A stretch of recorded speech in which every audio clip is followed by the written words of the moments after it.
Hello and welcome to your award-winning The Reasons I'm Broke podcast, bringing you the reasons we're broke every week through news and headlines ranging from comics, movies, TV, video games, and more. I am Daniel, and today we are going through sector number 474 with the other host here this week. It is Matt. Say hello, Matt. Hello, it's a pleasure to be back. Thank you for inviting me.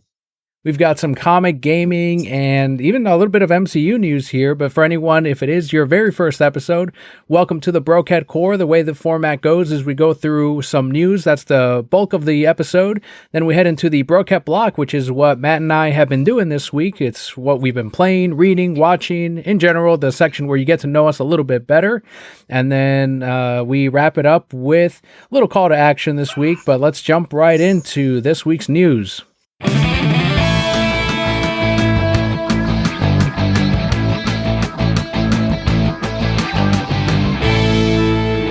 The gaming organization known as FaZe Clan is partnering with DC Comics for appearances in at least one Batman comic planned to release this month.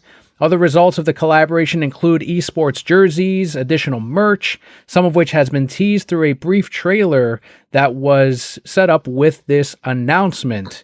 They had previously done the Batman Fortnite crossover, which was very successful. FaZe Clan, from what I understand, they're a gaming organization that draws people much younger than I into them, but the little bit of research I did is they are big on Fortnite, so this is a move from DC to do more partnerships with, I'm assuming the goal to draw in a younger readership. What do you think about this one, Matt?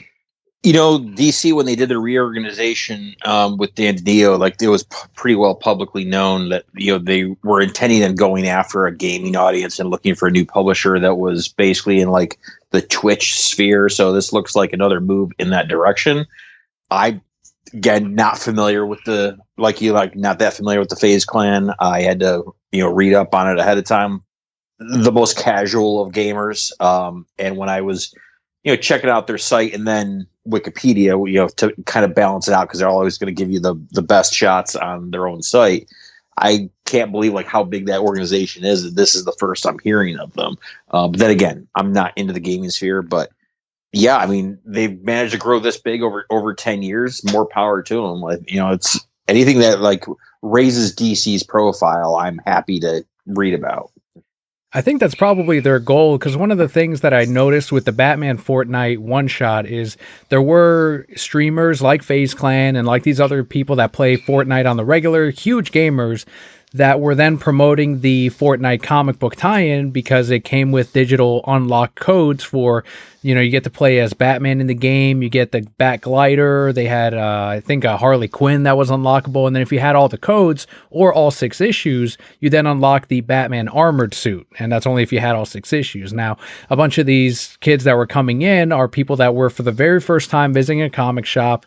I haven't seen them since the miniseries ended, which was 6 issues. There's another one-shot that they just solicited that's coming out in a couple of weeks, so I'll be curious to see if they return for that one-shot. I ordered as if they would. I ordered 50 copies, so we'll see. Mm-hmm. But I think that's the goal there, is to raise the awareness of DC and not necessarily to convert them into readers. Well, I think DC, just like they have a greater relationship with animation that like Marvel doesn't really have. They have a great relationship with gaming as well. And like particularly the Arkham series, and then the forthcoming like Suicide Squad game. Like, so like, I like that they're trying to like raise the profile. I hope they're not trying to aim too young. I mean, a lot of this could potentially skew too young, but I don't want DC to also become just a gimmick house to try to get these gamers in for just these, one shot or mini series. That's the only thing people are coming in for, that they hope they can find like some gateway to get them over to like the regular line.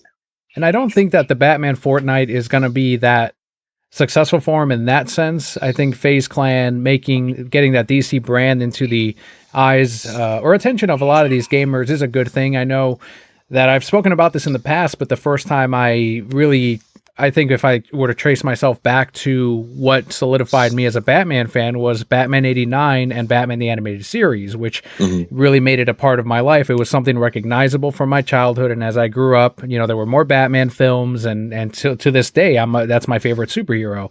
So one of the things that I was wondering, and I wanted to see what you thought on this, is do you think that either company, primarily DC, because I think they're lacking a little bit more of that. But do you think they have that hook yet anywhere with today's growing kids of like, this is going to establish them as future customers? I think they're with their realm where they're going to get those customers are going to be through gaming and through animation. Like I've seen like a couple of things they've got coming down the pike. They're definitely aimed towards the younger audience, like the League of Super Pets movie that's going to be coming out next year, and we'll talk more about later about the Aquaman thing that's coming along. They tend to like have something that they have solidly aimed towards kids like fairly regularly. They had the Batman Brave and the Bold, amongst other things. Like they try to go over the whole gamut, and I think they do that actually better than Marvel. Like Marvel seems to be like very much like across the board, kind of like frozen in time. Whereas DC, like they tend to take a little more risks, and they can do their campy, they can do their hard edge. Like Marvel's kind of like right in that medium that works for them, and DC works across a multitude of things. See, this is why it's great to have a second opinion on this, because going into it, I'm like, I know, Marvel has the live action films, which I know kids are going to because I see them come into the shop and they talk about the latest, whatever it might be. And they're definitely watching these PG-13 movies, and that's not a big deal. I used to watch R-rated movies as a kid, so I totally get it.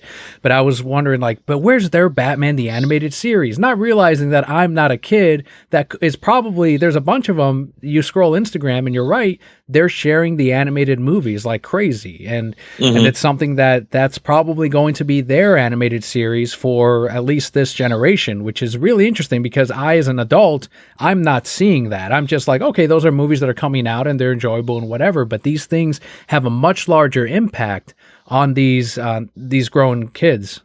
Indeed. And we do have a little bit of MCU news here too, as Shang-Chi, it looks like the Eternals or Shang-Chi are not going to, the odds are not looking great for them having a Chinese theatrical release. The Chinese government has already been limiting the release of imported films, and older comments from Simu Liu criticizing China recently resurfaced. And we know that the Chinese market is incredibly lucrative. Free Guy has earned almost $70 million in the country and had been so influential with Marvel that there wasn't, you can see it on YouTube, there's a different cut to Iron Man 3, which was designed to appeal to the Chinese market. It had this scene of these Chinese doctors, like a 5 to 8 minute scene of them just talking about how the Chinese are going to save Tony Stark and how they're going to operate on his heart and remove the thing so that he can. So it was pretty fascinating to see, because it's like it completely cuts to a different movie, and then suddenly it continues, right? So one of the things too is the situation did echo that of Eternals director Chloe Zhao, who made comments critical of China in 2013, and as a result had her film No Man Land banned as well. Do you think they're going to be a little bit more careful moving forward with which cast they bring on, maybe do a little bit of a deeper research, because that's literally costing them millions? Talking about China is kind of a complex situation. Disney definitely has to, thread that needle. Sometimes they've been successful about it, and it's, they have to please the Chinese government, and they have to please, an American audience as well. China being a power in like the box office is fairly recent in terms of the regular global box office. It's only been within like the last 10 to 15 years tops that they've like had a growing impact. They also had a giant downfall like with the start of the pandemic. I was reading on the box office, and like last year they went from a 1.5 billion box office to 3.9 million because of the pandemic and all the shutdowns. So they can help Hollywood and they can hurt it real bad. At the same time, you do have studios that they want to bring in that audience. They do have, they do these financial co-productions, kind of split the cost, and they have to have so much content that's favorable of the Chinese government, their communist regime, and all that.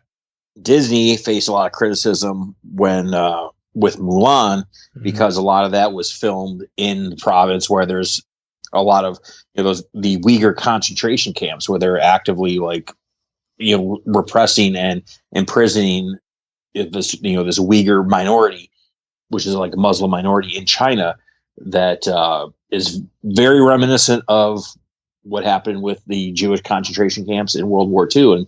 And Disney's Mulan live action version faced a lot of criticism for that. And the Chinese government, they do crack down on they seem, every time they seem to take two steps forward to being more open, they take a giant step back as well. Will Marvel more carefully examine that? I'm not so sure. I think they want that Chinese box office, but I don't feel like they're dependent on it. It's what movies they want to take that risk on. And sometimes you just don't know. I didn't know until Star Wars: The Force Awakens that not a single Star Wars movie had ever come out in China until The Force Awakens.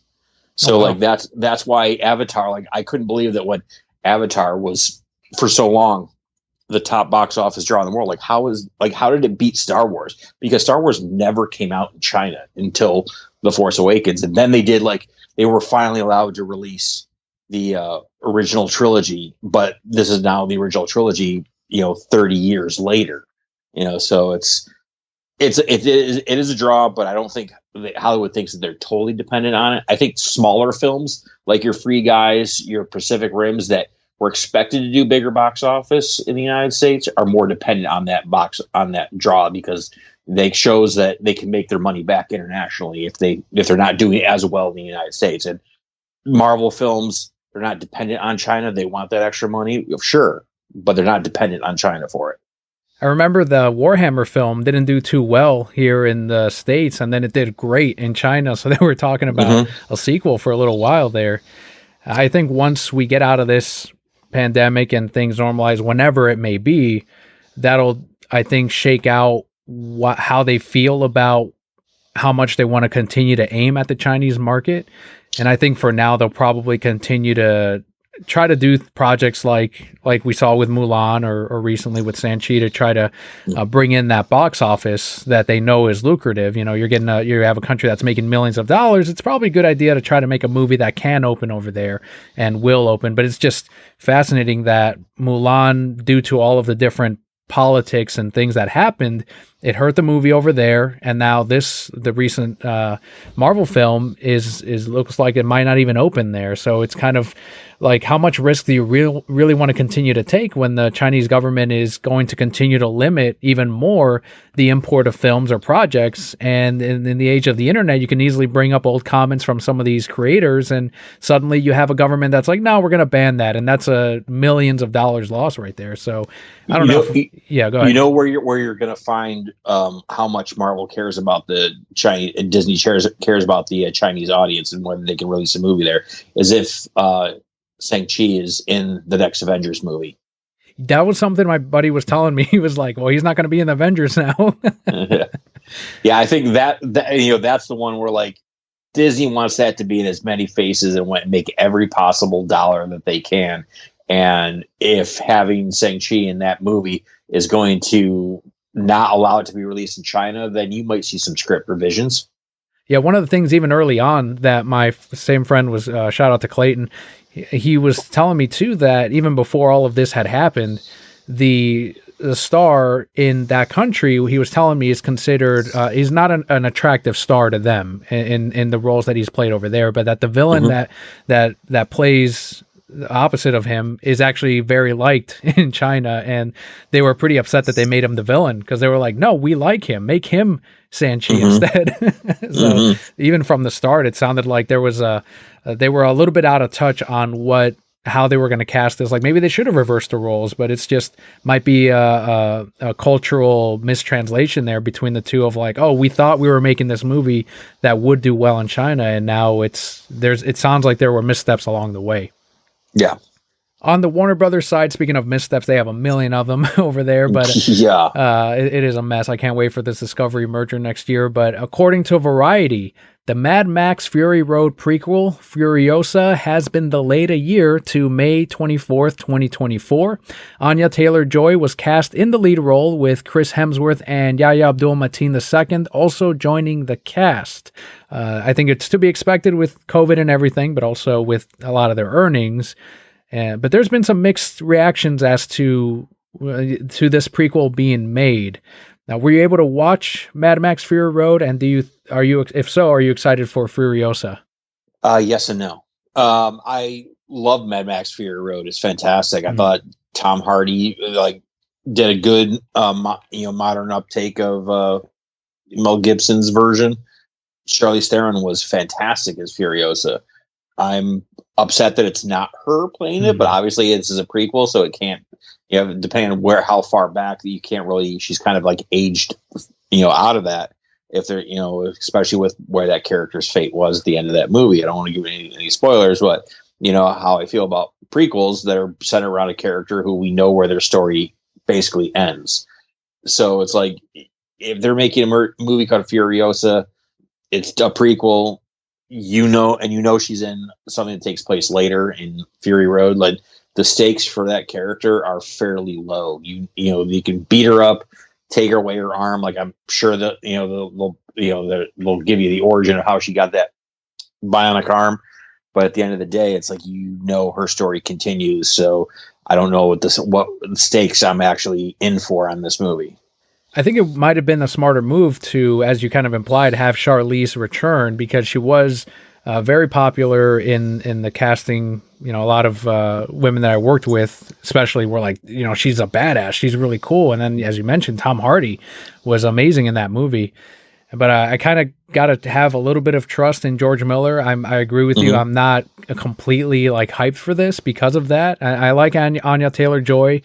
But she was great in The Queen's Gambit. She's really good in a lot, even in New Mutants. She was great in that too. But Split, Glass, same thing. But it's one of those things where I think she's playing Furiosa. So you have, I don't know, there's a conflict there. But again, I guess I got to trust George Miller. And if this is the story he wants to tell, then so be it, And more Warner Brothers here, as after nearly 2 decades of being with Warner Brothers, Christopher Nolan will be making his next film with Universal Pictures. The director was upset by Warner's decision to release its entire 2021 slate concurrently on HBO Max, and the studio was unhappy with his public comments expressing his displeasure. He famously said HBO Max is the worst streaming service. He was not at all, there was no filter on how he felt about this. And at the time, there were a lot of conflicting opinions on how they should handle all of this. But let's back up on that. He was very adamant on Tenet needed to open in theaters only. And I don't know about the timing. I think if I remember correctly, he wanted it to be sooner rather than later. And Warner Brothers were the ones that kept pushing it, and also pushing HBO Max, which is where the problems kind of started. Did you agree with Nolan back when they were discussing the release of Tenet? I think Nolan's films do need to be seen initially in the theater. It's probably one of the most thoughtful and hardworking directors in Hollywood, but it's a tricky time in the box office. Like, you don't know what people are going to come out for, and we likely won't know consistently. Like, we're going to need a few years worth of data to figure out, in this post-pandemic world, what people will risk their safety for.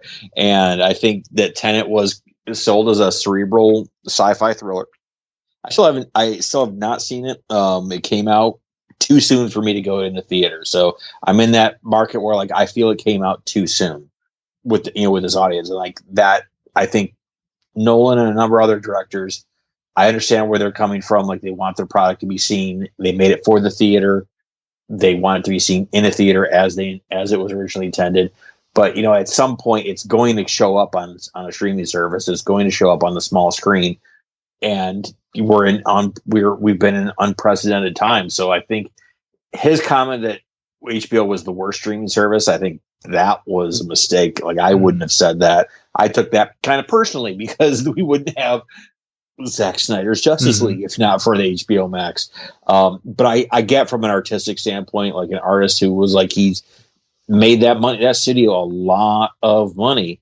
but at the same time, I don't think he was making comments about like, oh, we're pushing to be this released in theaters, not really considering what it could do to his brand as far as like if this underperformed. And it seemed like it was destined to underperform because of it was too soon. Tenet was a casualty of the closures. There was no winning for any of these movies that were slated to come out. They're in this year-long shutdown, or you know, for many states too. And unfortunately, it's one of those movies that unless, even if it came out next year, I don't think it'd be guaranteed to do as well as maybe they would have anticipated pre-pandemic.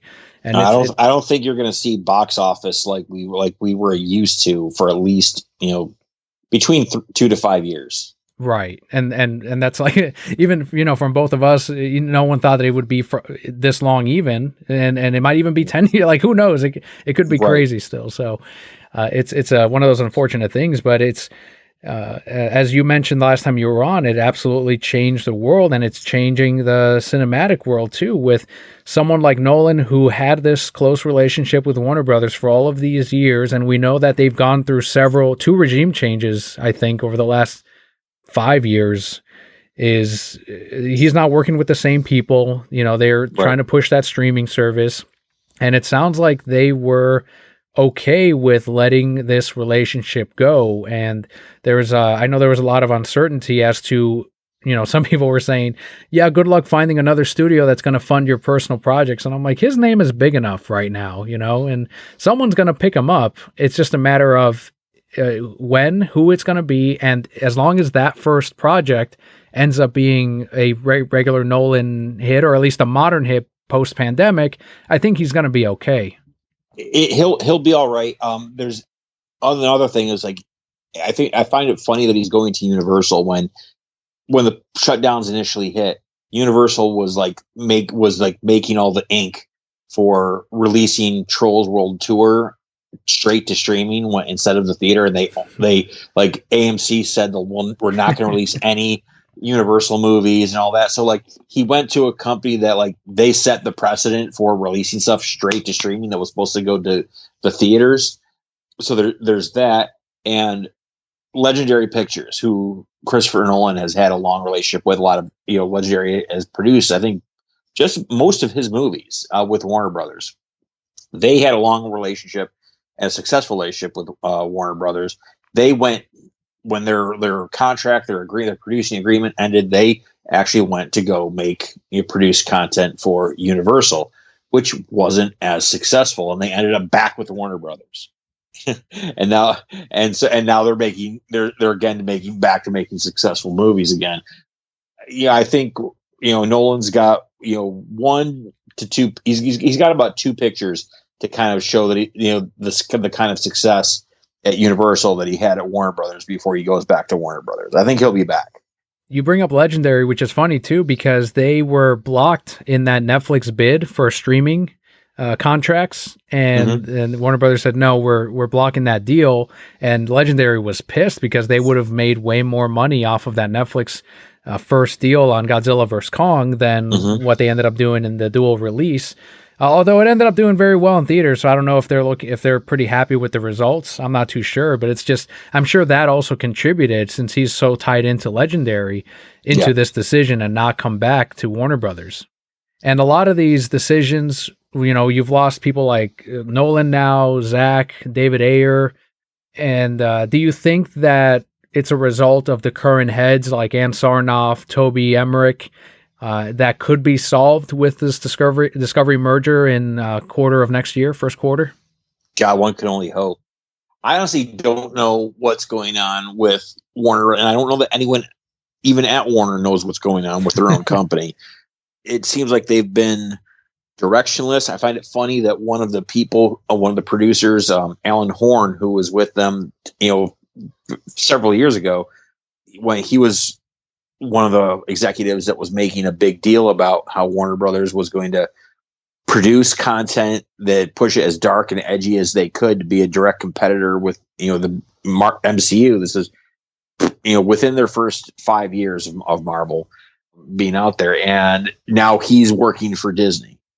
He's working. I don't know. I can't remember if I think he's over their film division. I don't know what their leadership is doing. I'm hoping that it gets corrected with the Discovery merger. Personally, all this talent that they're kind of pushing away, that they're alienating, I say they do like take a page from the Image founders of the '90s and go form their own new studio. That'd be amazing. I mean, you've got like some legitimate visionaries right there that they're just letting go to all their competition. Mm-hmm. Yeah, Zach is all about Netflix loves Zach. They signed him on for that what they're calling his pitch Star for Wars. Star Wars. Yeah, I forgot Moon. I forgot the name right now, but they signed them on for that. Yes, Rebel Moon.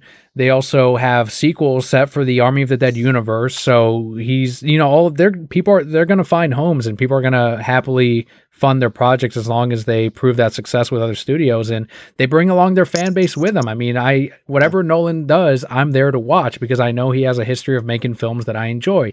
Same with man doesn't make crap. Exactly right. Same with Denis Villeneuve and Zack Snyder. So they know they have their audience they're not so dedicated to studios. They know what the artist is gonna bring you. And Discovery, I still think there's no way, I could still be surprised, but there's no way they're dumber than Warner Brothers at this point, although it's possible. But I hope that they have that terrible logo. Yeah, and the name Warner Brothers Discovery, I think is what they were calling it. And I hope that they look at the books, they look at who is in charge and all the shit that's going on right now. The news just broke this morning of HBO Max's channel leaving the Amazon app. And that's going to be a huge loss for them in the millions as far as subscribers, because a lot of people subscribe to Amazon. And then from there, all of the services that are on Amazon's app then give a cut to Amazon for being on that service. And their deal with HBO Max expired near the end of this year. I think it's actually this month. So they slashed their HBO Max subscription prices if you're a new joiner to half off, which is kind of crazy. So they're scrambling, and it's a shame to see because they've just been making what seems like all the wrong moves, not just in the DC universe, especially lately, but on the streaming side too. When HBO Max launched, I was splitting time between my at the time girlfriend before she was my fiance, like her place and my place. And my place, I had Apple TV, no problem getting the HBO Max. At her place, she had Fire Stick, and HBO Max wasn't on there, so like we couldn't watch anything HBO Max like at her place. And then eventually, like a few months later, like just be patient; it'll eventually show up on Amazon. And sure enough, it did. And now to see that it's gone, like, well, we're both in the same place now, so like that's not a problem. But depending on which TV we want to watch it on, but that's not good. Like you're cut. Yeah, you got to pay Amazon something, but you need that audience. You're not that big yet. You're still too young to be thinking that you don't need Amazon.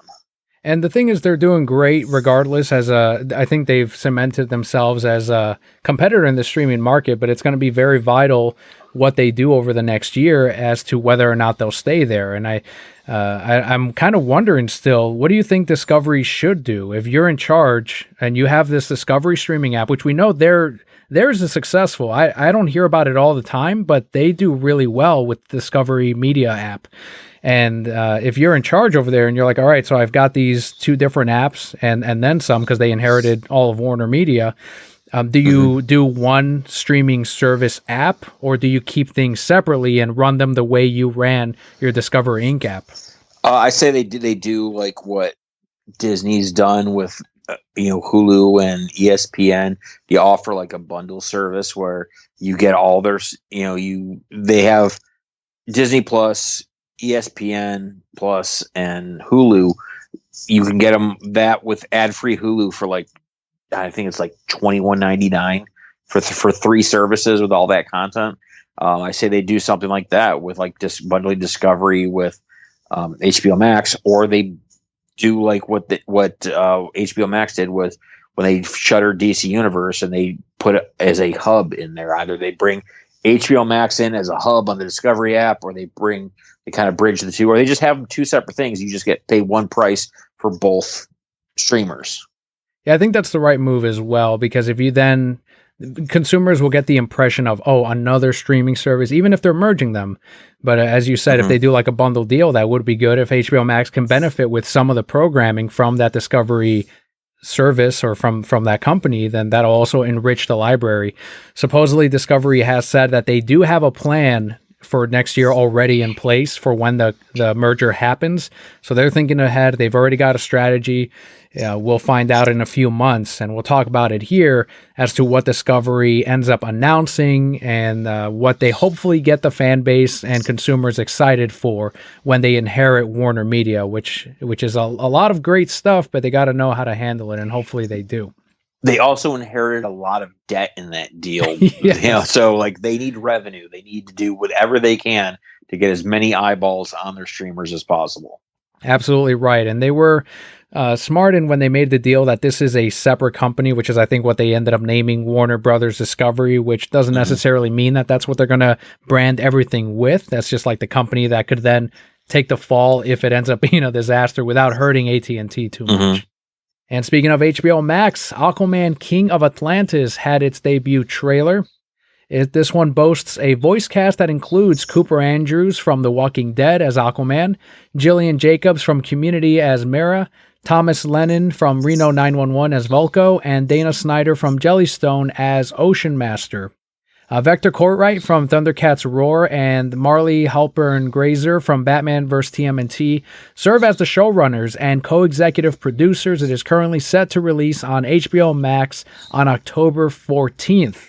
He is Aquaman, and he just became King of Atlantis. Thank you. What'd you think of this trailer? So when I was reading through the show notes and I started reading down the voice cast, like, okay, interesting. And then I saw Thomas Lennon. I'm like, wait a second, because I had no knowledge of this before I was reading the show notes, so I had to go investigate. When I saw Thomas Lennon's name, like, well, he showed up in the Dark Knight Rises. He could do a straight or serious role, but I felt like this is probably going to be more on the comedy end, especially then when I got to the Thundercats Roar part. I'm like, yikes! And I saw the trailer. I'm like, this is a mistake. It's obviously aiming towards kids, but the biggest joke of Aquaman is how much of a joke he's been treated as for like basically most of his existence in popular media, and for people who are just have casual knowledge of it, whether you like him now or hate him now. Jeff Johns spent years at DC bringing up his profile, making him more serious, something to be taken more seriously. Grant Morrison did it too.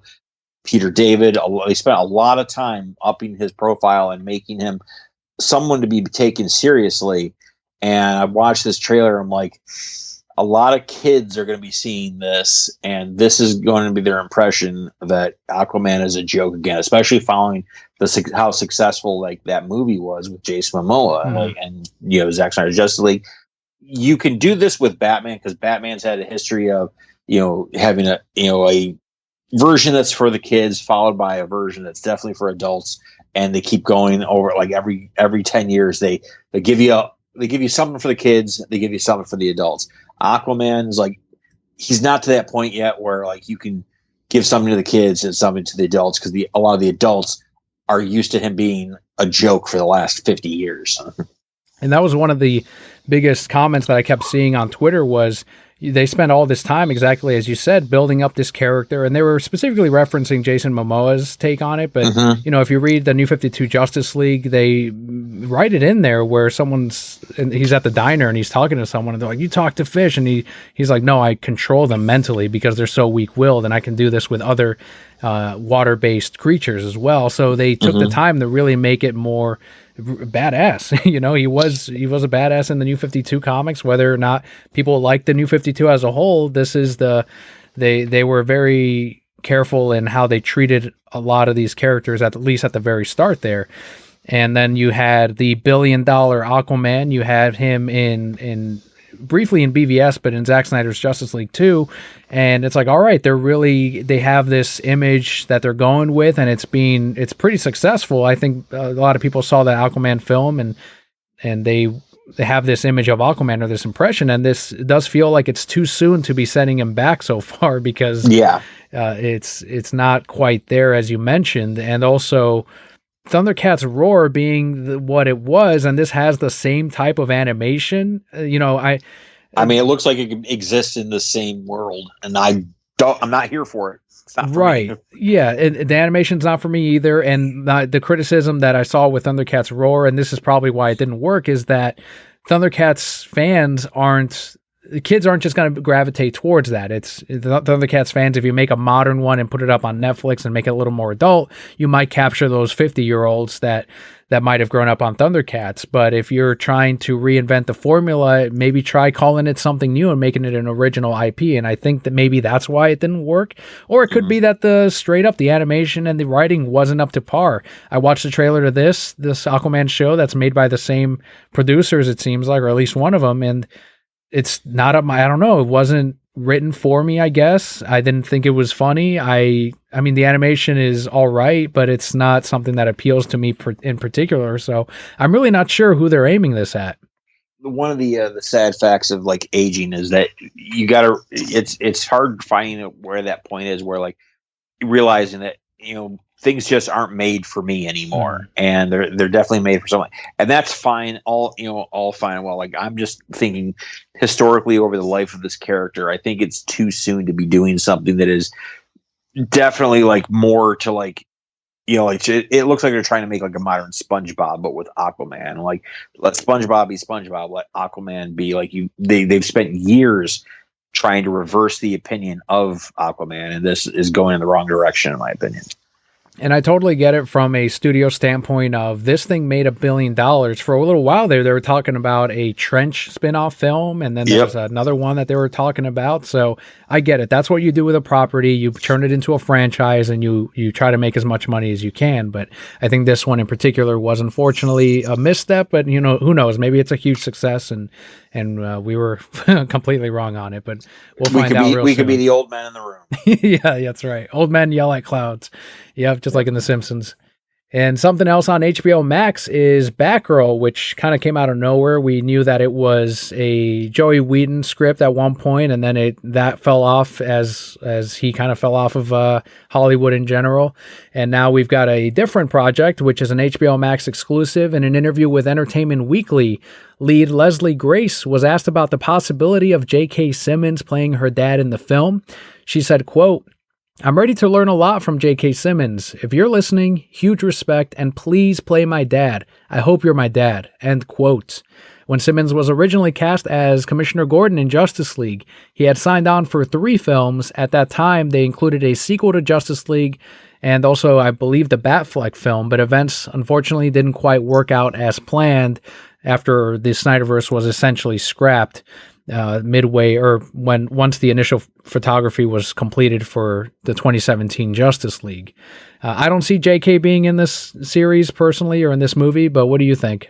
I mean, I think if he is, it's kind of keeping that Snyderverse alive, even if like just a little bit, because he was in Zack Snyder's Justice League. It'd be a weird choice. I'm very confused of like where this Batgirl movie like fits into things. Like, will I watch it? Probably. Because I'm curious to see what they're gonna do with on the HBO Max on a lower budget, and see what they can do. But at the same time, it's like they've also been talking about like tying into Matt Reeves' Batman film. They're talking about doing like a Gotham Central TV show based on like a police procedural. Now there's been rumblings about like they're thinking of doing like a Penguin focused series as well.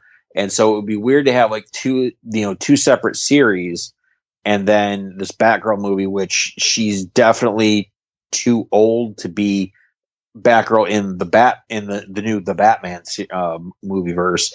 She'd be an appropriate age for the Snyderverse version. So it's weird to like how they're gonna place this. Are they just gonna let it be its own thing and not acknowledge any of these other things? Like that's fine too.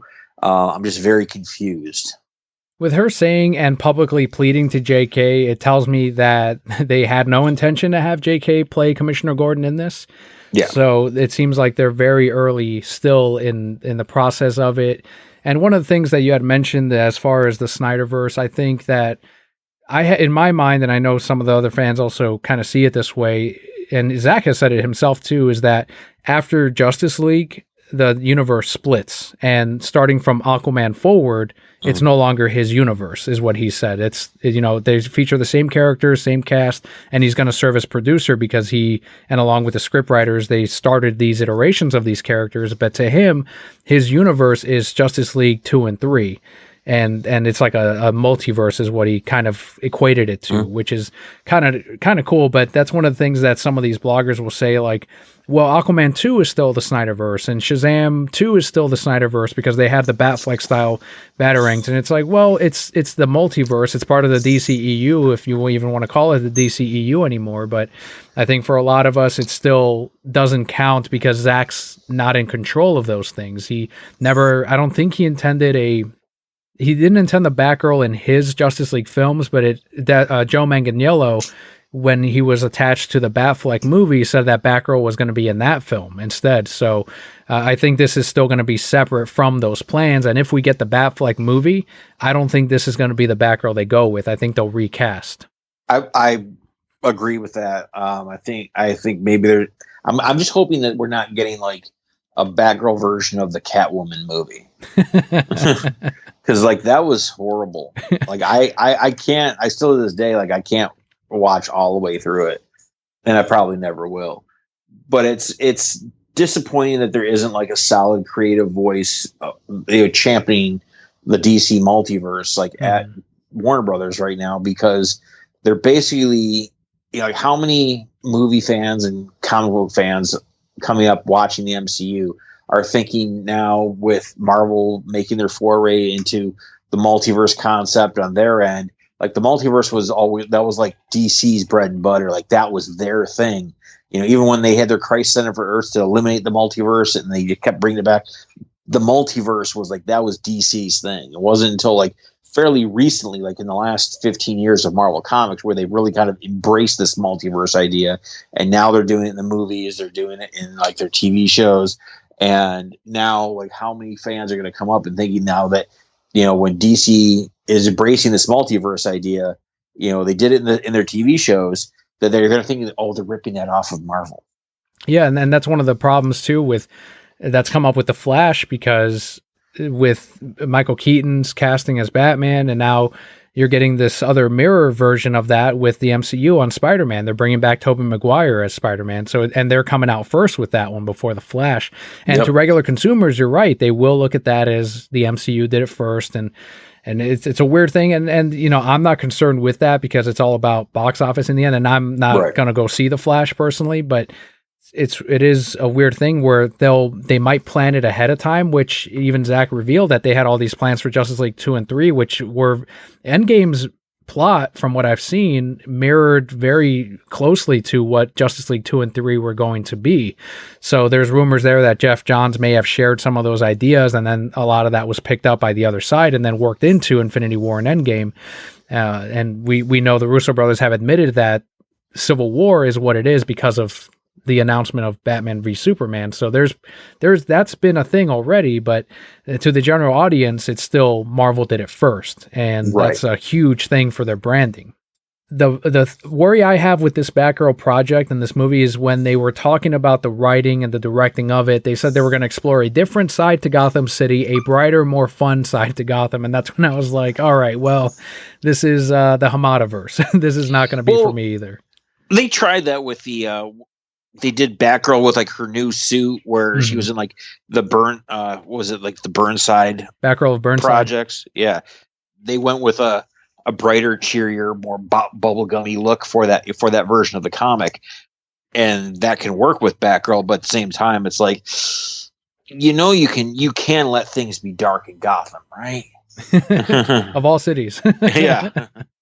Well, we were talking about Spider-Man and how we're getting a multiverse idea in that movie in, I think, a couple of months. I think it's this year, isn't it? Yeah, it's December. The Amazing Spider-Man star Andrew Garfield still hopes that his never-made Sinister Six spinoff gets made someday. It's kind of interesting that it brings this up around the time that this Spider-Man movies coming out, but he was probably asked because it's in the news right now. But he said, quote, in an interview with Collider, "I don't know how close it got to getting made, but I definitely had a few meetings and it was really exciting. Maybe one day we'll get to do it, but it would have been cool," end quote. I like the ASM films, and we got a little bit of that hinting at the Sinister Six in the end credits of Amazing Spider-Man 2, but that's when it underperformed to Sony's standards, and that's when they ended up making this deal with Disney to have Spider-Man show up in Civil War, and it was kind of like a last-minute deal, and they were able to insert him into the movie, but there's rumors that maybe Andrew will show up in that Spider-Man film, and if he does show up, do you think that then we have that chance of spin-off Sony films to do ASM 3 and maybe that Sinister Six? Well, there are rumors that with I don't know if you've read about the end credits scene that's supposed to be with the Venom sequel. I heard that there's a pretty big reveal, but I didn't actually see what the reveal was. Should we do a spoiler warning on this? Yeah, definitely do a spoiler warning on this. All right, so here's your warning right now. Matt's going to possibly reveal the end credits to Venom 2, so skip ahead, I don't know, maybe 30 seconds or so, but go ahead. So the rumor is that the end credit scene is going to be like Eddie Brock is like on, like just like watching TV, and you do see like Tom Holland's Spider-Man. So like it's not making it explicitly clear that now Venom is in the MCU because now they're doing this multiversal thing, but it's kind of like with the new Spider-Man movie coming out, it looks like the Sinister Six might be a multiversal Sinister Six. So like if they're going cosmic with Venom, it's like they're bringing him in. He could be a part of this new Sinister Six. We don't know, but it's definitely looking like if the end credit scene reporting is correct, they are trying to connect Venom with the MCU now. And even like 2 years ago, one of the heads of Sony, remember they kept bringing that up in the right next to Lord Feige, even where Feige's like, well, we don't really, he was trying to downplay that a lot. And Sony, it seemed like we're really trying to generate excitement, and maybe there were negotiations happening at the time, and that's why they were kind of trying to make it public so that fans could be like, yeah, make it a part of the MCU, or no, don't, or whatever it might be. But it seems like this has been out there for a few years now. I just think it's weird having a Venom movie that doesn't have to do with Spider-Man. I think like the part of that end credit scene was talking about how the symbiote like makes a comment about how like Spider-Man looks like he stole our look, with the eyes and all that or whatever. But I would have loved to see like Drew Goddard, who he worked with, your pal Joey Whedon for a while on the Buffy series, the Angel series, and work with him on directed like Cabin in the Woods, which I love Cabin in the Woods. Drew Goddard's a talent. He's done a lot of good TV stuff, and I would have loved to see his version of the Sinister Six. He talked about being like a kind of like a punk rock movie. Will this movie lead to it? I don't know. I think Sony has made it clear that for a while they've been wanting to build like a Spider-Verse of movies, and Venom was the first part of that because they couldn't make Spider-Man work, and then Morbius is still coming along. Apparently, Michael Keaton's Vulture is supposed to be in a scene in that movie, so I don't know exactly how that worked. There's been rumors that Sony or Disney is trying to like outright buy Sony Pictures basically so they can have the full control over Spider-Man again, and like they produced the James Bond movies too. So if this is a move by Sony to like either keep Spider-Man out of Disney's hands to kind of raise their profile, or if it's Disney's move to bring him in, like you will let you have this nod to Spider-Man, but you got to let us do more with Spider-Man. Then I don't know. It's all very kind of tricky, and I'm not really sure which way I feel about it. I just know that I don't know that I want a Venom series, a Venom origin that has nothing to do with Spider-Man.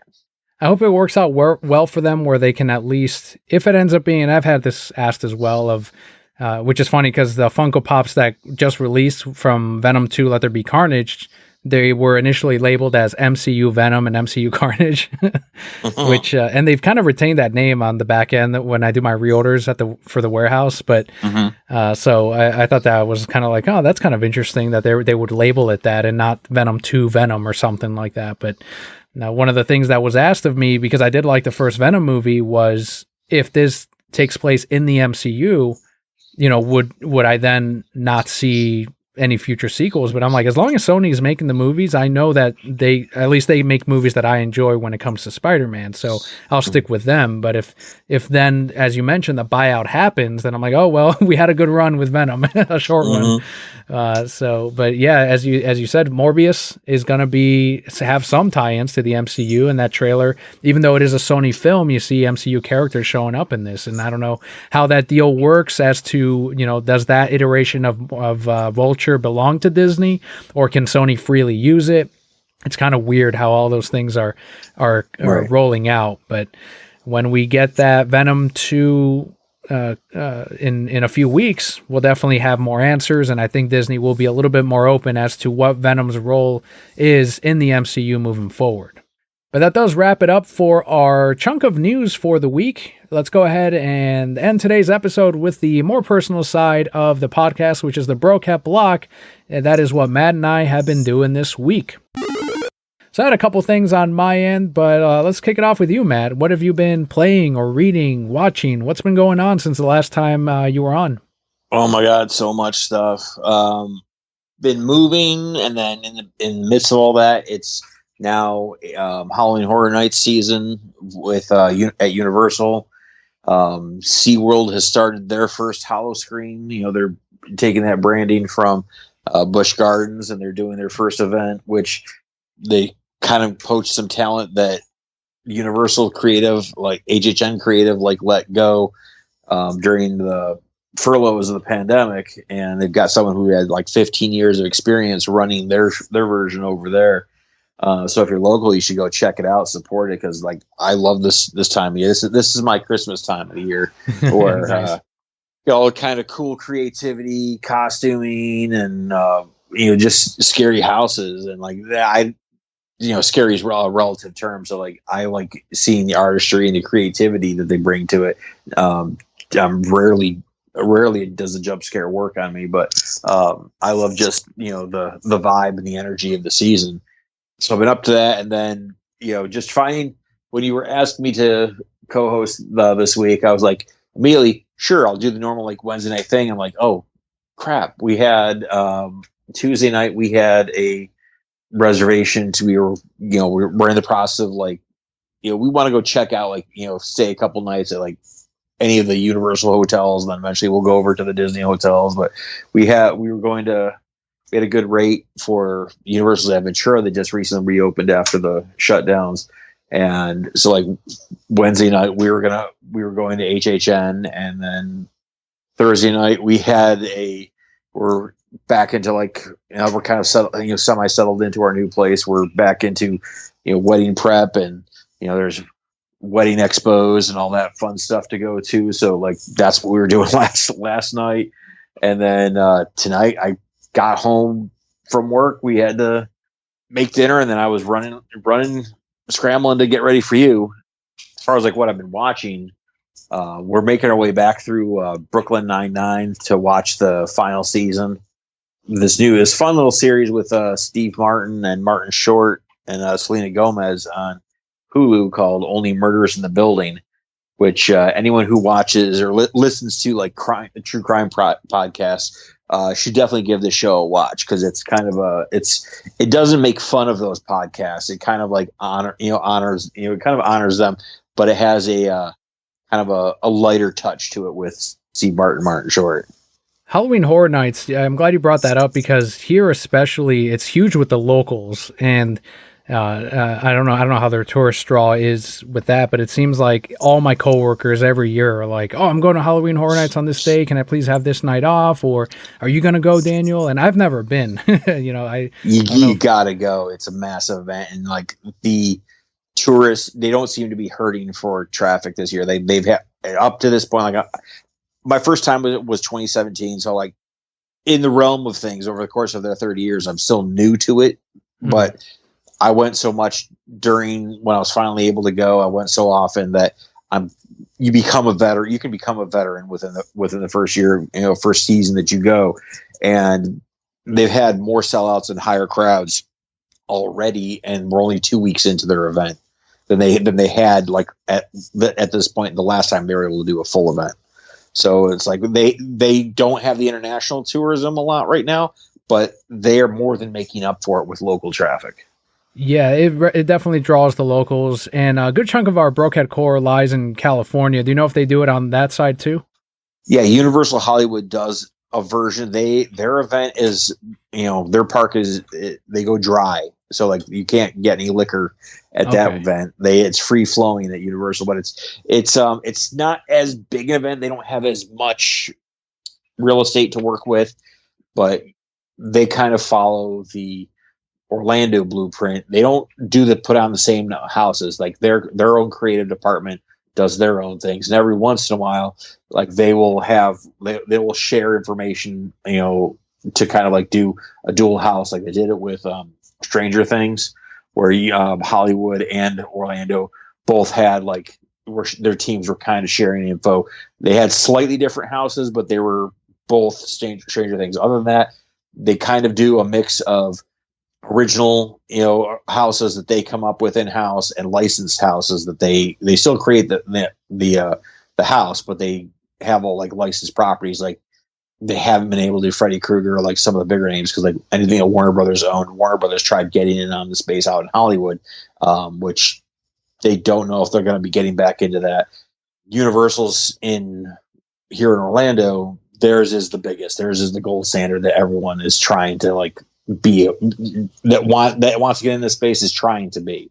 Gotcha. Okay. Yeah, I saw some Instagram stories of the kickoff of Halloween Horror Nights, and I saw that they had the Exorcist room or hall or whatever, and I think they've done it in previous years, but I got to see the display at least through that, and I'm like, oh, that's kind of neat that and I knew they had licensed things before, like they had Child's Play in the past with like a comedy show, and it's neat that they are able to do different things each year, new things for people that maybe go each year and they're like, okay, this year they have this thing now, and I got to see the animatronic Reagan doing the head spin and then the vomit, which is kind of cool as a fan of the series or the movie. So yeah. Are you a fan of Beetlejuice?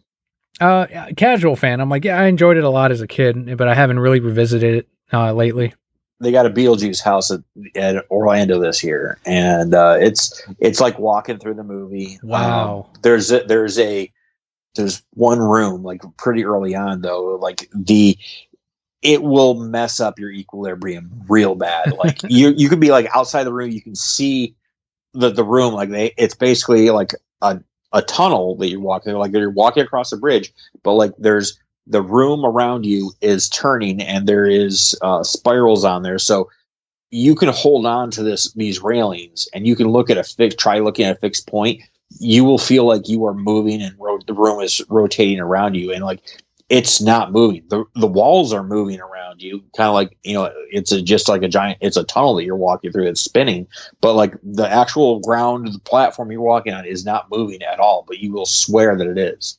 And I went through it once where I'd had a few drinks and I went through it where I'd had nothing to drink, and the effect was exactly the same. Like I needed to get my equilibrium back after I got out of the house. I was kind of hoping that you'd say, and being drunk actually canceled out the equilibrium. Nope. So I ended up walking right through just fine. Nope. The effect was just as severe. That doesn't shock me at all with the spiraling designs and all that, especially in something like made by anything by Tim Burton. You're going to have black and white. You're going to have spirals. You're going to have no straight lines. Everything's going to be, a crooked wall, or it's going to be at an angle. But that's really exciting that they were able to bring the movie set to life in a way that they're saying that. I'm going to have to check that out, because I know in the past they used to have a Beetlejuice show that I believe ran year long, didn't it? Yeah, they had Beetlejuice's Graveyard Review, which ran for a long time, and that real estate, along with the ride that was first called Earthquake and then Disaster, all that was chewed up and spit out to give us Fast and Furious Supercharged, which cool. is cool. I say that as someone who has not been on it, but I like Fast and Furious. So maybe it's best that I don't go on it. Yeah, don't. It's neither fast nor furious.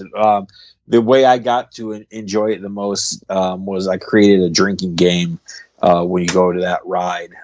You take a drink every time they say family, party, or witness. Yes. You know what? It's sounding better and better now. Yeah, you're gonna feel nice and loose by the time you get on the actual ride vehicle. Does it add to the lore of Fast and Furious? Like, is there a story to it, or are they just going to a party? Yeah, there is a story to it, but it's not one you would ever see in the movies. The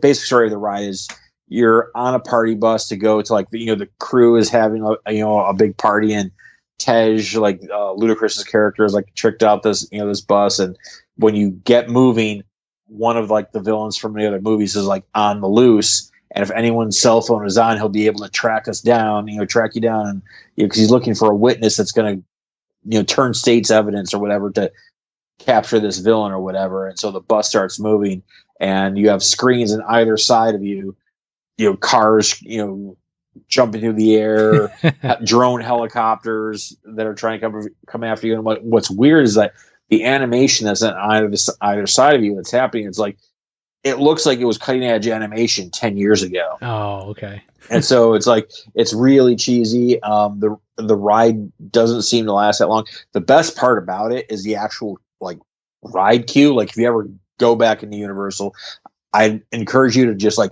walk through the ride queue, because they have a lot of little Easter eggs to long extinct rides in the park.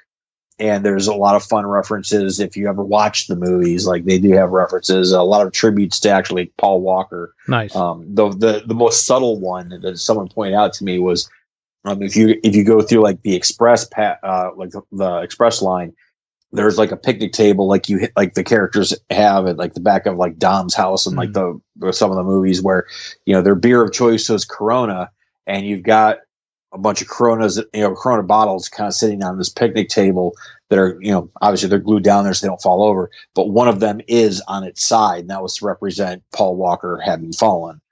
So like, there are some touching tributes in there and references to Paul Walker and the lore of the series. But the queue is fun. The queue is more fun than the ride. But the ride's guaranteed to be there at least 10 years after the final movie comes out, if there is ever a final movie. And even then, it could potentially be longer. Like, how long has it been since we had a Men in Black movie, and they still have the Men in Black ride? Yeah, that's true. There. But that's because like that ride actually still gets traffic. Like the Fast and Furious one, it's definitely not as popular as Universal ever thought it would be. I know someone that works in Universal marketing, and like, when that ride came out, and the immediate they were really hyped up for it. It was their big ride of the year, and it was in a lot of their marketing, and the response to that ride was so bad that they immediately pulled all Fast and Furious references like from their marketing material for that summer season. But I hope to catch it, because I'm going to watch the last couple of movies when they release, plus any spinoffs, and I do like, now I'm even more hyped to go through at least the queue, as you were saying, and catch all the different things, and at least see the ride once.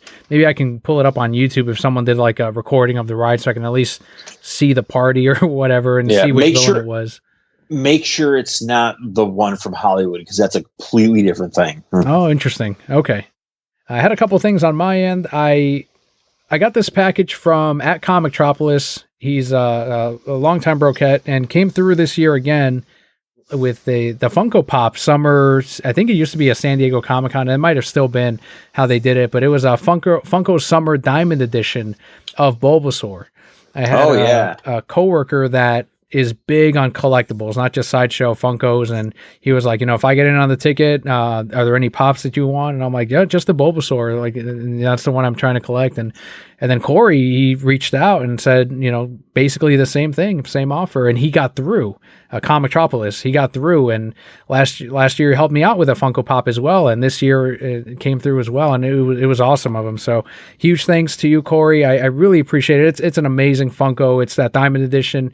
You had previously helped with the Emerald City Comic-Con one, with Bulbasaur on that one. So it's just kind of neat. I tried. Well, yeah, you had brought it up. Yeah, that was my sister was all set to go, and then to the Emerald City Comic Con, and then the pandemic happened. You're right. But they found a way to still get these pops to people, and they came up with this like lottery system. I think is what they were using, where certain people got into that shop, and Corey did it again. I don't know. He's got great luck with it, and huge thanks again to @Comictropolis on Twitter for the help on this Bulbasaur Funko Summer Diamond Series pop. It is awesome. It's amazing. That's awesome. And, I'm happy for you, bro. And also a huge thanks to Inside Editions, who sent over a Batman Advent calendar that they're pushing for the holiday season. So they wanted me to mention it on the podcast, but I ended up doing a YouTube video because I wanted visuals to go with it. I think talking about the Advent calendar is okay, but I think people actually seeing it is more impressive. So with someone like Inside Editions, which they do these enormous hardcovers or art books, they really showcase these movies or these properties really well. For Back to the Future, they did this little wind-up DeLorean. You turn the page and then you put the DeLorean on there and it goes in the track of the movie. So it kind of tells the story as it goes. So they come up with these really cool creative ways to do their books, and they did it with the Advent calendar for this one. Check it out on YouTube. It's got a lot of neat surprises, but for an example, the first day of the 25 days of Christmas on December, it's a little mini comic book of like the old pages of Detective Comics and Batman, and it's just really neat. And what's cool about it is you can put them back in the envelope after you're done at the end of the month and reuse them for next year. So it's not like some of these Advent calendars where you rip them open and then you get the thing that you build together. Now, this is like you can reuse all of these things every year. So it's awesome. Huge thanks to Inside Editions for sending that over. If they want to send me one, I ain't going to say no. Yeah. I hope they stay in contact. I know with the pandemic, they kind of fell off a little bit with along with everyone else, understandably so. But we'll see what they got coming up later. And if anything, I wasn't able to find the Advent calendar on Diamond, but if someone watches the YouTube video and says, I really like that calendar, it's available on Inside Editions website. So I know there's a link on our YouTube channel for that specific Advent calendar. Really neat. They do a great job. Huge thanks to them as well. On the personal side, I've been kind of jumping around on some documentaries. I don't know why I've been on a documentary kick. I guess I've always liked them. I've always been watching them, but I finished the one on Netflix, which had the Brazilian healer that I'm like, all right, well, what's the deal here? Where's the hooks? I knew what it was about. He obviously, he did some terrible things to his followers and to women in his movement. But the first episode, it's really interesting how this Brazilian company did this documentary where it's a Netflix distributed thing. So they call it a Netflix original, but they themselves didn't produce it, but they got the license for it here in the US. And this first episode takes 40 minutes on telling you about these wonderful things that he supposedly did for these Brazilian people. And you get testimonials from his people he's cured of cancer supposedly, or tumors and all this other stuff. And they just take 40 minutes to tell you how great he is, and then they leave the last thing of like this woman, and then he did this to me. Episode 2, I'm like, whoa! Like, and they kept doing that for every episode of like, holy shit! Like they would just build it up and get you with that hook at the end. But I just thought that was the first time I'd seen a documentary where the first episode is all positive things about this horrible person that this entire documentary is about. So that kind of blew me away. Well, that's cool. So I do recommend that one, and then I watched a little bit of the 9/11 one, but it's just been documentaries for me lately, and I've had a little bit of extra time, thankfully, because normally we record earlier in the week when Kelly and I used to do it, and some of the previous hosts have been, I don't know why Thursday has worked out as a day for a lot of them, so I kind of got used to the routine of Thursday, but then yesterday I'm like, okay, I'm not recording today, I'm not editing today, let me try to knock out some of these movies and documentaries. I rewatched Arrival. Have you seen that one by Denis Villeneuve? No, I haven't seen that yet. Amy Adams and Jeremy Renner. I think it was up for Best Picture 5 years ago or whenever it released, and I got to rewatch that, and it's so good. I've got Blade Runner 2049 that I'm going to try to work on next, which is another one of Denny's movies. Right, I'm kind of disappointed in myself that I haven't seen that yet. Like, I adore the original Blade Runner. I'd be curious to see what you think of this one. I watched the original, the two different cuts of the original Blade Runner. and Blade Runner 2049. And I don't know if I don't have the nostalgia for Blade Runner that maybe other people have, or I watched this very late and since the movie had released, but I really enjoyed 2049 and I like the first Blade Runner a lot. So to me, it was a fine sequel, but it's different. It's still Denny's movie. It's not like the first movie in that sense. So I know it didn't do well box office wise, and I think it's one of those examples that I've heard of. The legacy of the movie is so huge, but the audience really isn't. You know, it's like the impact on cinema was massive, and maybe the Warner Brothers expected it to, because of that, have a large impact on the big screen. Kind of like Tron, actually. It's kind of funny. Exactly, that was right on the tip of my tongue. Where it's like Tron Legacy, and they really pushed it. There was an animated series that the Tron movie had amazing effects. The soundtrack by Daft Punk. They're still building the coaster at Disney World. They've got the one in Beijing. Yeah, is the Epcot one a Tron one? Oh, it's gonna be at Magic Kingdom. Okay, yeah, I might have mistaken it might have been an upgrade on the Epcot one, but Guardians of Galaxy is at Epcot, which hasn't opened yet. And that one replaced the Ellen DeGeneres ride, didn't it? Right. Yeah. So it's just funny seeing how these studios get and I don't blame, like, I'm like, oh, how dare you, but it's kind of aim is off on what you think would do well. And even me, like, you know, Blade Runner 2049 should have been huge, and then it just didn't do it. But yeah, I want to see that again. I've been on kind of a Denny kick because of the upcoming Dune, and I do like a lot of his movies, like Prisoners. So I'm really looking forward to Dune. Like I remember seeing the what was the film? Who directed the original one? Ooh, I'd have to look that one up, but it's a weird one. It's definitely David Cronenberg. Okay, David Cronenberg's Dune. That, you know, I remember seeing that in the theater, and what was significant about that one is that it was like one of, like, either the first or second, like one of the very first few PG-13 rated movies when that came out. Like, that PG-13 was a brand new rating when that movie came out, and it was weird as fuck. But like, I have a bit of nostalgia for that. I never watched the Sci-Fi Channel remake that was supposed to be closer to the books, but what I've seen for the trailer from Denny's vision of it, it looks like it's like a spiritual successor to the original theatrical movie, and so, like, I'm very much looking forward to it. We were talking about it on the podcast last week of, like, I have a lot of fear on this movie not doing well at the box office because of the conditions that we're in, but also like the Dune fan base. Like, that's another example of how big is that fan base compared to something that is. Oh, it's not big. That's the thing. Yeah. So I'm really worried because he says they haven't greenlit part 2 yet, but that he's ready to go. And I believe he started working on the script already for part 2.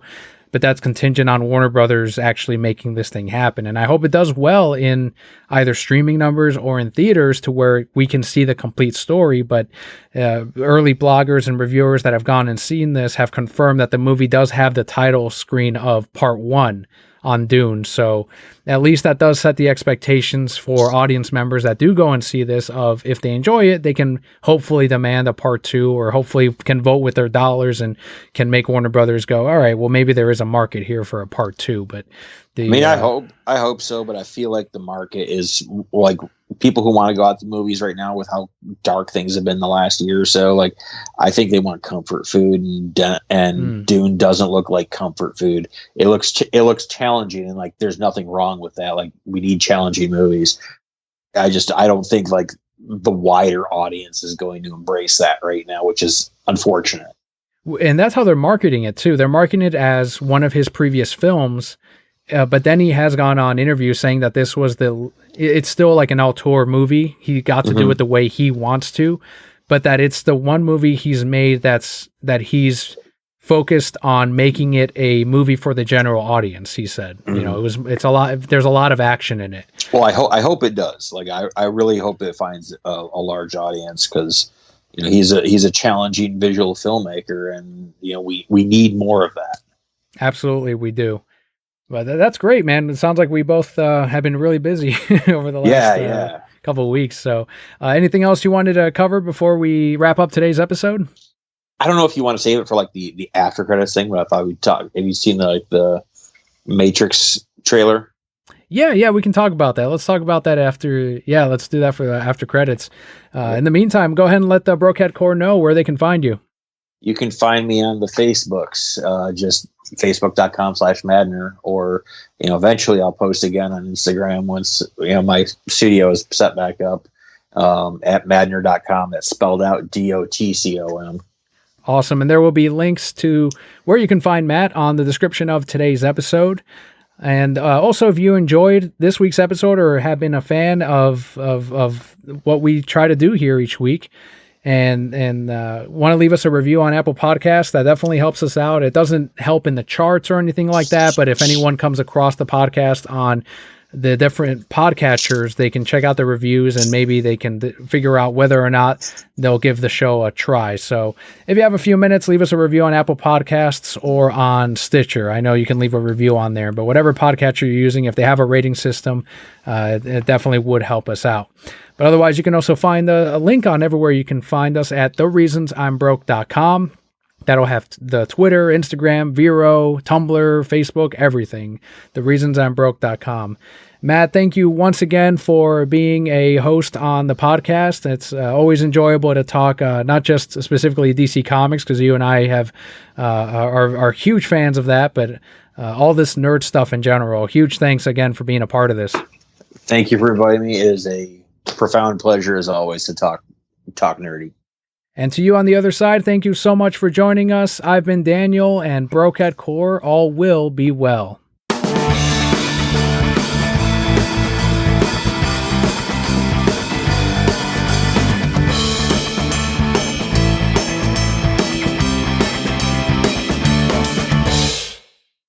We covered a little bit of the Matrix last week, but yeah, let's hear what did you think about the Matrix Resurrections? Because hopefully you'll have a different opinion than we did. It sounded like we all landed on the same page of, oh, okay. Why was I so excited to see this trailer? Did you ever watch Heroes? No, but I heard it was huge for a while. Everyone was talking about it. Heroes had a really great first season. It was just awesome. Every episode was killer until the last 5 minutes of that first season finale, which was kind of a letdown. Every season that followed that seemed like it was trying to recapture the glory of that first season. And then even when they let it lay dormant for a number of years and they tried the whole Heroes Reborn thing, I knew that what I was going to get. I knew that it was never going to be as good as that first season. That first season was so good. There's no way it was ever going to live up to that. But I kept going back, give me something. I had hope. The same people were there. They have the ability to do it. And that's what I feel when, with the same kind of thing happened with the Matrix. That first movie was fantastic. All kinds of weird, neat, fun ideas. And they left you with killer hook of an ending, where Neo just kind of throws it down to the machines. Let's see what you do next. Let's see what, he's going to show this world the people that were trapped in this world, a world without rules. And I was really excited, where this was going to go. You were going to see super powered battles and, homages, pastiches to all kinds of comic book characters that were now happening in this, real world. And then the second Reloaded and Resurrections came out, I'm like, what the crap is this? Neither one, you put the two sequels together, they still weren't as good as the original. It's they went left when everyone else was expecting them to go right, and I don't think that was a good idea. Then the Wachowskis, they never the comic book creator Mark Miller, his biggest problem with where the sequels went, and even in the first movie, was that they never answered the question of why does humanity want to go back to the real world with it being a nuclear husk? Mm-hmm. They never adequately answer that question. What are they going back to? Why they don't have the technology to basically save the world at this point. I thought what I did like about the sequels was and Reloaded was the idea that this cycle keeps repeating over and over and over again, and the system keeps resetting. So you had the multiple Neos, and that was neat. But the Wachowskis, since since that first Matrix movie, I think they've tried getting more intellectual with their ideas, but like their filmmaking hasn't gotten better since then. Like that was their peak, was the Matrix trilogy. Everything that they've done since hasn't done as well financially and creatively, in my opinion. So when I saw this new trailer, I'm like, this looks awesome. Like, but then you rewatch it, like, this looks awesome because it's showing me everything that I loved about the original Matrix movie.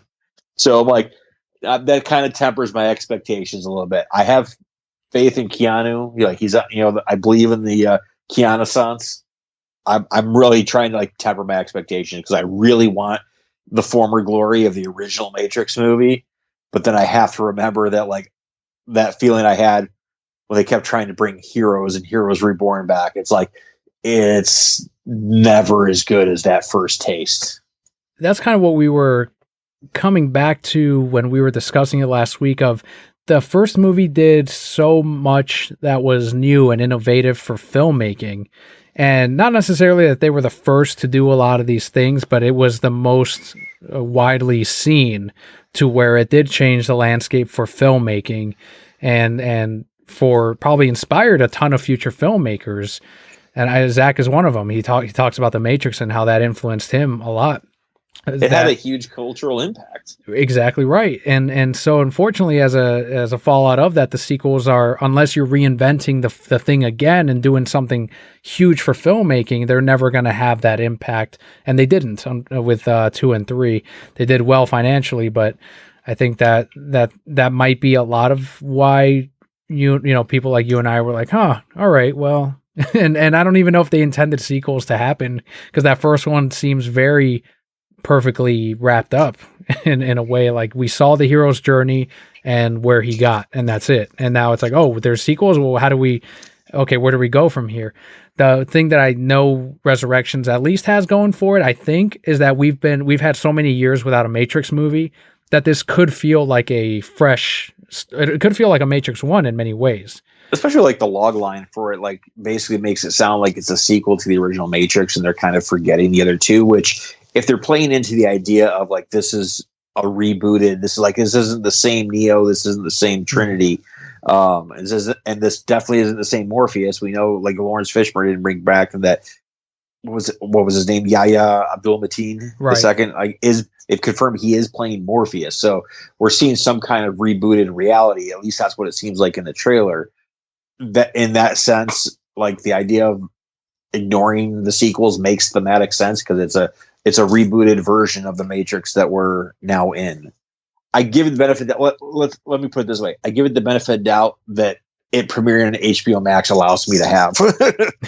Like, I don't know that I would go out and spend money for it on opening weekend, given that when Matrix Reloaded and Revolutions came out, that I watched those when they were still doing just midnight premieres. They hadn't creeped up into like 7 or like 10, 9, 7 p.m. on Thursday.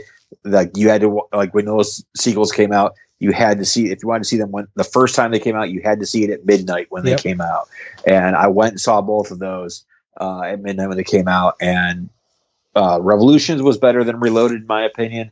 But put both those movies together, they don't hold a candle to the original. I believe from all the like supplemental material I've read about it and listening to the commentaries, like they did have ideas. Like it was kind of weird in that they had an idea for a trilogy, but Warner Brothers was only going to commit to one, at first. And if that rang the registers, let's do another one. And then, or let's greenlight the sequels to film back to back.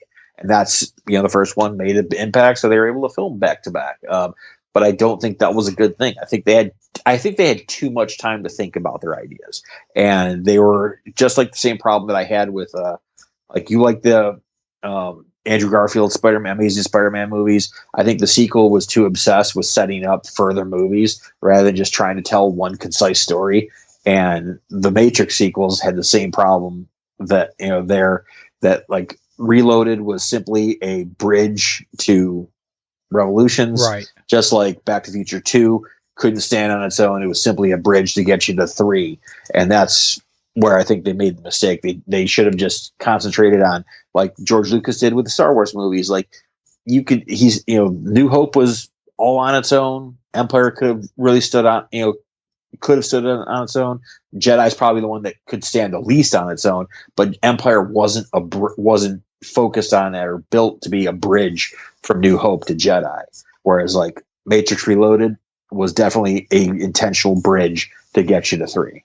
Well, I'm rooting for him. I hope it does okay for the Wachowskis. I don't know if they're both involved.